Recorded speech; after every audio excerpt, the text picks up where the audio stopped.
The moment the remains were identified as Brittany, the entire investigation exploded back to life. Detectives pulled out the old files, now covered in dust.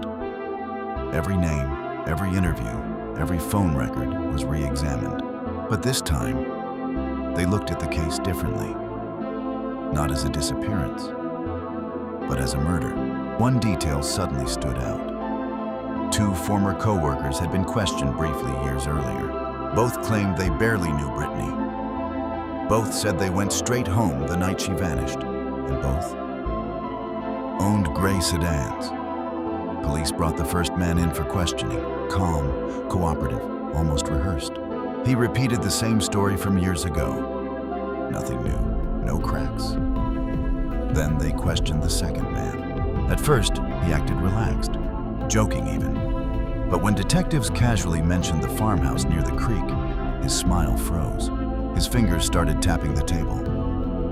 Detectives slid a photo across to him. The dirt road, the broken farmhouse, the recovery site behind it. Silence filled the room. Then came the final push. They explained that forensic teams were already testing soil, fibers, and old vehicle records.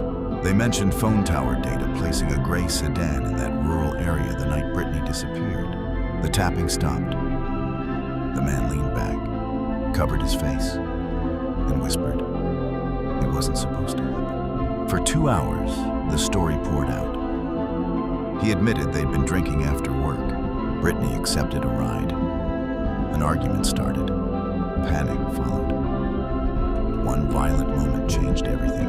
Afraid of prison, they drove out to the abandoned farmhouse they once used as a hangout spot and buried the truth beside the creek. The confession closed a mystery that had haunted a family for years, but one question still remained. How did the stranger with the dreams know where to send police? Investigators checked everything. Phone logs, location history, connections, social media. Nothing. No link, no explanation, no evidence he'd ever crossed paths with Brittany Song or the killers in his life. The official report called his tip an anonymous psychic style lead. The detectives called it the strangest break of their careers. And Brittany's family? They simply called it justice, finally found. Because sometimes, even when people hide the truth, something makes sure it gets uncovered. Like, comment, subscribe, and watch out for part 3.